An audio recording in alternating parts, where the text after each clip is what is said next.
Two fights would take place in 1934 between Joe Louis, the Brown Bomber, and Lee Ramage.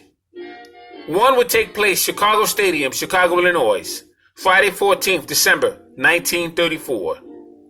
And the other fight would take place at Wrigley Fields, Los Angeles, California, Tuesday 21st February 1935.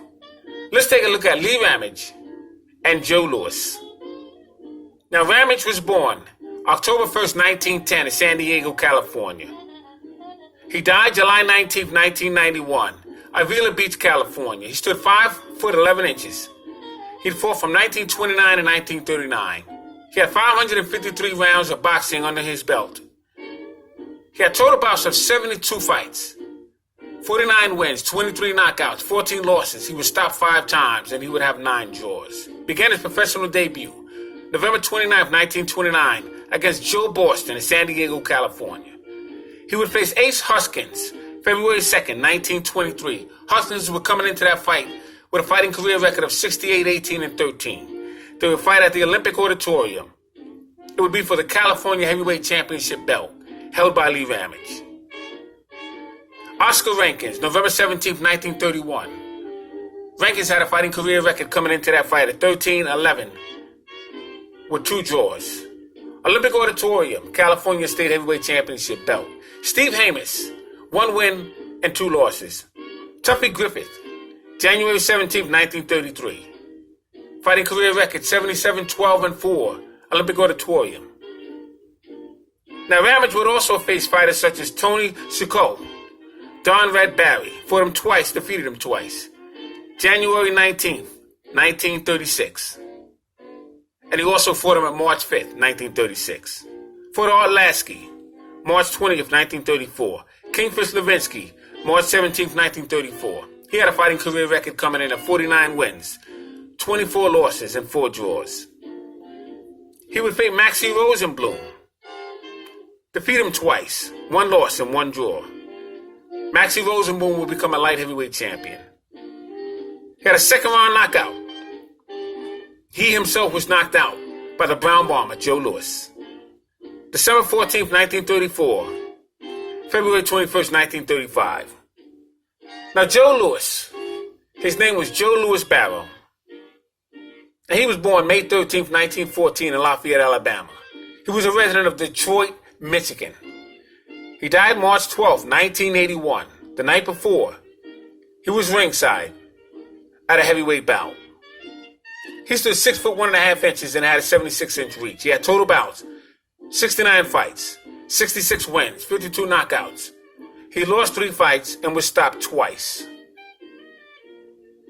Now, he would lose to Max Schmeling, Ezet Charles, and Rocky Marciano. He'd be stopped by Max Schmeling and Rocky Marciano. Schmeling in 36, Marciano in 51. He would then retire, New York's Madison Square Garden. He fought from 1934 to 1951. Now, Louis would fight heavyweight champions Max Baer, Max Schmeling twice, Jack Sharkey, Primo Carnera, Billy Conn, who was a light heavyweight champion, fought him twice, 41 and 46. He was in the ring with Jersey Joe Walcott twice, Ezet Charles, 1950, Rocky Marciano, 1951, John Henry Lewis, 1939. He was also in the ring in 1939 with two-ton Tony Galento, part of the Bum of the Month Club. Bob Pastor, Arturo Godoy, fought him twice. He's from Chile. Bob Pastor was from the Bronx, New York. He was in the ring with Buddy Bear, 2 separate occasions. Jimmy Bivens, Abe Simon, and Buddy Bear, Army and Navy Relief. Caesar Bouillon, Lee Savoy, Freddie Bishop, Caesar Bouillon. He was also in the ring with Jack Kraken. In fact, Jack Kraken, he fought him as professional debut and fought him again, beat him twice. Chicago Stadium, Joe Louis, 20 years old, 6 foot 1.5, 76-inch reach, had a fighting career record coming in.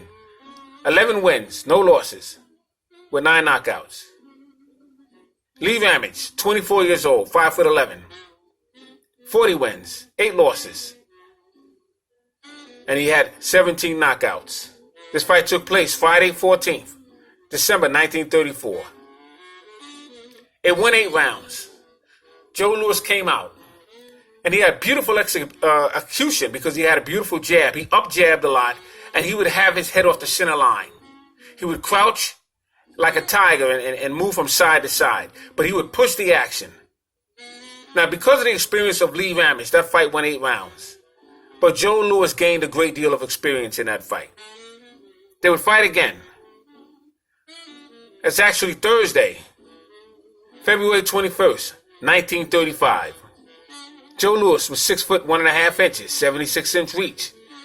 He had a fighting career record coming in this time at 14-0 with 11 knockouts.